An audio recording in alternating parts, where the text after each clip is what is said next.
What's going on, everybody? It's your boy BJ, the DJ. You are now tuned into the rewrap. This is episode 10. Before we get started, if you haven't already, please make sure you hit that subscribe button. The rewrap is available on all major streaming platforms. And if you haven't already tapped in with them boys at Over the Top with Chad and Tony, make sure you do so now. You can catch me on there as a recurring guest talking about movies and nostalgic wrestling.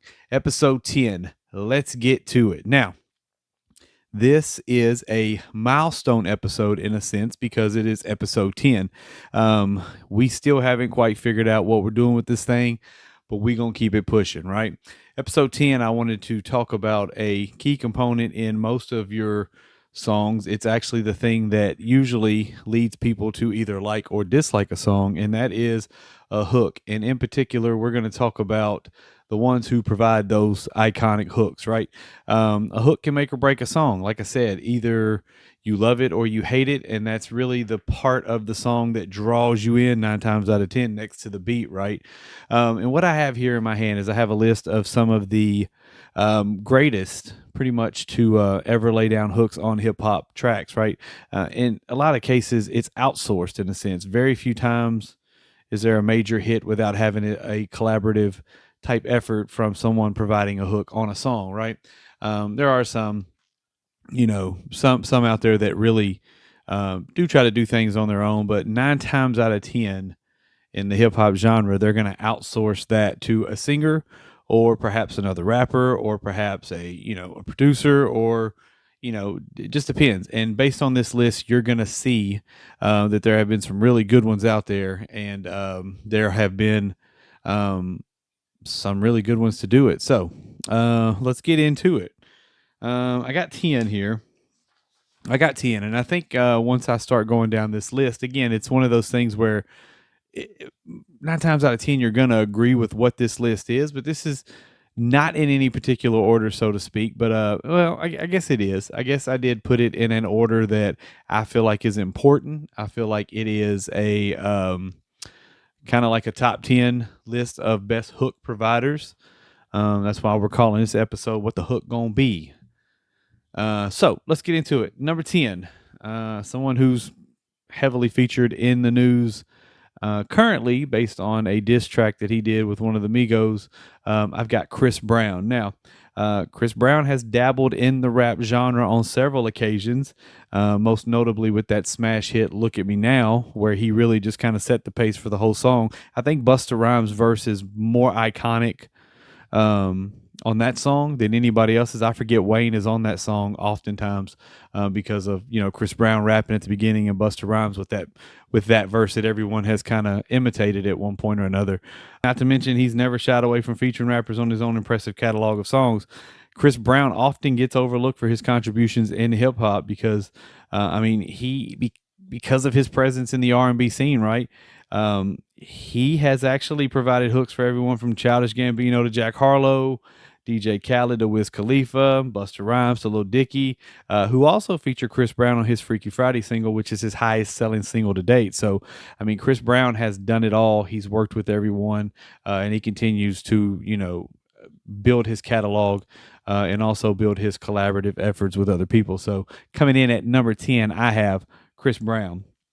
Number 9, this individual really had a run there for about 3 to 4 years where he was on everything moving, right? And that's Akon. Akon blew up in 2005. He had this smooth, distinctive voice. It contrasted Young Jeezy's rough and raw vocals on Soul Survivor, which was probably one of his biggest records, right? As far as providing hooks goes. He also did Shake That with Eminem, and he did Snitch with Obi, which is one of my favorite Obi Trice songs, Snitch. Another big hit for him was Locked Up with Styles P, as well as DJ Khaled's iconic We're Taking Over. His solo career is nowhere near where it once was. He's still recording hooks for T.I., Wiz Khalifa, and other heavyweights. Akon is responsible for signing another hook legend, and we'll cover him as well, and that's T-Pain. I think T-Pain would far succeed anything that Akon did, but it doesn't exclude him from this top 10 list. I do feel like Akon deserves recognition in that top 10 category just based on his catalog of hooks alone, right? So coming in number 9, I have Akon. Number 8, um, you know, this individual is what I would consider to be the OG in the hook game, and that's Mary J. Blige. The queen of R&B, has dabbled in hip hop quite often and provided some pretty iconic hooks. Right, she would get her start singing backup vocals for Father MC in 1990. She had huge success as a solo artist, and then she would go on to appear on some of the best albums of the 90s, including Method Man's Tikal, Jay-Z's Reasonable Doubt, Lauryn Hill's The Miseducation of Lauryn Hill, and even appeared on Kendrick Lamar's Good Kid, Mad City album as well. So, check out All I Need with Method Man. Also, Can't Knock the Hustle off Reasonable Doubt if you want to see how Mary J. Blige has contributed. One of my favorite Mary J. Blige songs, and this isn't a hook she provided, this is an entire song, is Family Affair, mainly because Dr. Dre produced it. I feel like it's a whole vibe, man. It's one of my favorite Mary J. songs. Actually, it's a song I keep in rotation quite often. So, coming in at number 8, I have Mary J. Blige, the queen of R&B. Coming in at number 7, I have Lil Jon. Not with the East Side Boys, by himself. Lil Jon has provided some of the most iconic hooks in all hip hop. Again, ushering in the crunk rap era. We talked about it on the producer episode. If he wasn't providing you the beat, he was providing you the hook. And I mean, he would elevate your song to the next level. Sometimes he would just provide ad libs, but even then, it would still elevate the overall presence of your song and the overall energy. So, I've never seen anybody in this industry make so much money off just 3 words. And those have been imitated by several people. I love the Dave Chappelle skit, "A Day in the Life of Lil Jon." I think that was cool, and even Lil Jon being a sport about it and coming out there, and playing along with it as well on some of the episodes. But yeah, Lil Jon, I mean, he's far from a joke, right? Lil Jon has really paved his way into the hip hop game, and also been able to separate himself from a lot of producers by providing quality hooks to some of the biggest records. Yeah, for Usher, I know that's Usher's record, but Lil Jon doing the beat and the ad libs elevated that song to a certain energy, right? So, you know, Get Low, another one, huge song. Snap Your Fingers, Let's Go with Twister and Trick Daddy. That's one of my favorite joints to play along. Also, when I'm trying to get my energy up, definitely, just to name a few, Lil Jon definitely, deserves his recognition, and I got him in at number 7. Number 6, most people consider this man to be the GOAT, and he doesn't get enough recognition for his hook game, right? He's known iconically for his bars. He's known iconically for being, one of the all-time greats. But I've got Lil Wayne coming in at number 6. Personally, he's in the top 5 of most people. Personally, he's right outside that cusp, and it kind of all depends on what's out there to listen to. But Wayne can kind of fall back into that number 5 spot at any time, right? He's definitely underrated as far as his hook game. If you look outside of his solo work, he's provided hooks for a lot of artists on some pretty important records. Early on, while a member of the Hot Boys, he did Bling Bling. You had Number One Stunner, and I think to me the first big hook I remember Wayne doing was "Make It Rain" with Fat Joe. He would go on to do can't forget Duffel Bag Boys, Red Nation for Game, HYFR with Drake, and one of my favorite joints, Hello Brooklyn off Jay-Z's American Gangster album. I loved when Jay-Z and Wayne started collaborating. I know there's always been some underlining tension there. I don't know what it's about. Maybe it's an ego thing. I don't know. But I love when juggernauts like that collaborate, right? So coming in at number 6, I got Wayne, Wheezy F Baby. Number 5, I talked about this man on the producer podcast as a group. Him and Chad Hugo had a group called the Neptunes. But Pharrell Williams, what can't he do? He, one of the most successful producers in hip hop history, as half of the Neptunes. As a solo producer, he's produced film soundtracks, he's founded rock bands, he's even dabbled in rapping a bit.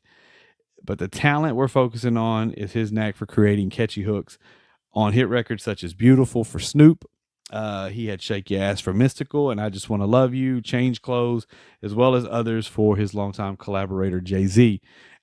Pharrell continues to be heavily sought out for his work. It doesn't matter what genre, it doesn't matter who the artist is. Pharrell can bring the best out of them. So definitely provided some classic joints for us in hip hop. And look forward to hearing many more. Number 5, I have Pharrell. Coming in at number 4, the one who everyone is going for his head right now, I've got Drake. Drake is a dual threat artist. He tends to get overlooked for his ability to create a great hook. Most of his best hook work has been saved for his own projects or used for the Young Money family, but his ability to create compelling hooks has been, one of the primary reasons Drake's been such a huge success. Think about records like She Will, The Motto, Everyone Saying YOLO, Money to Blow, Say Something, No New Friends. Also Drake's ability to switch from rapping to singing makes his hooks even more enticing. Now, I'm not a huge Drake fan when it comes to singing. I feel like Drake is a far superior rapper than most of them out there, and I feel like he has the ability to create a hook, create a hit on spot, on command, pretty much.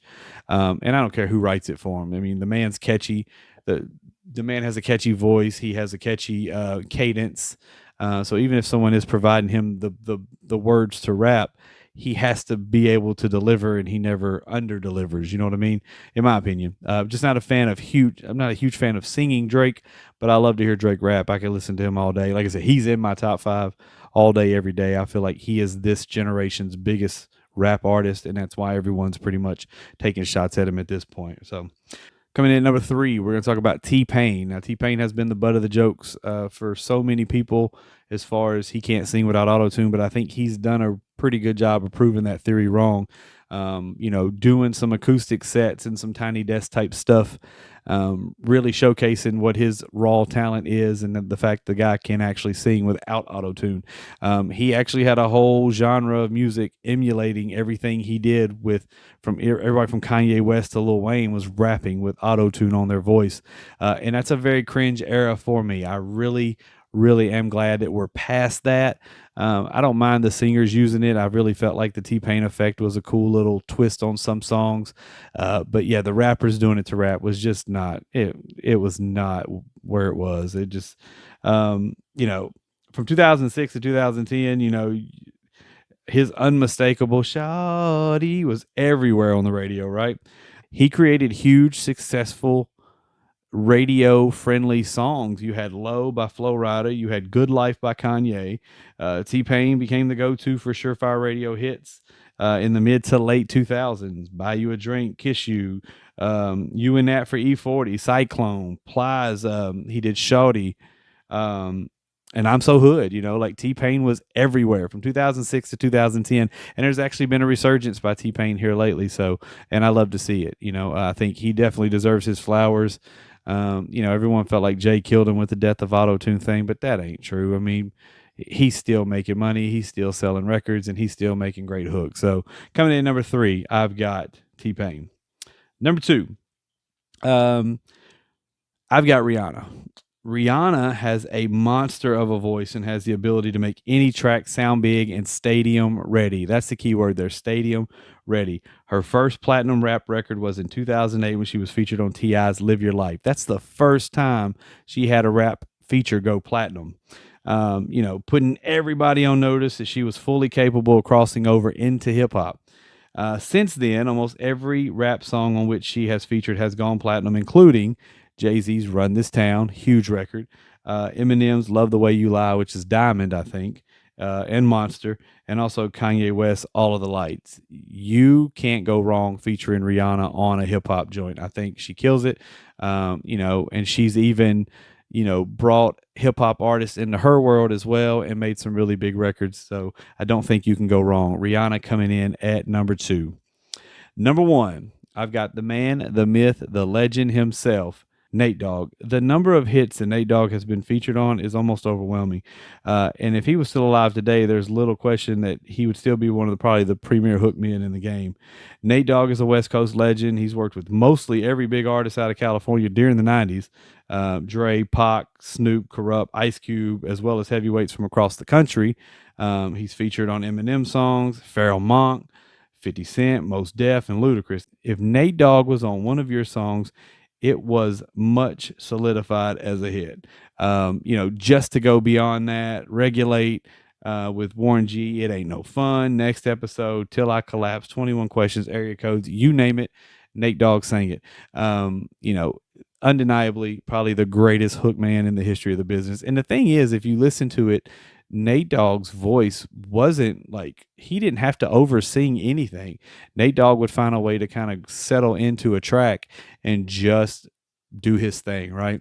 To me, I've got number one, I've got Nate Dogg. I don't think that's an argument there. I think some people may look at this list and think, T-Pain could be higher on this list or Akon should be higher on this list. But I think overall, regardless of what order they're in, this top 10 list is probably pretty similar for everybody, right? So, let me know where I got it wrong, who I left out, because I'm sure there's somebody, and we can talk about it, right? That's what I got. Top 10. What the hook gonna be? BJ the DJ. This has been the rewrap. Catch you on the B side.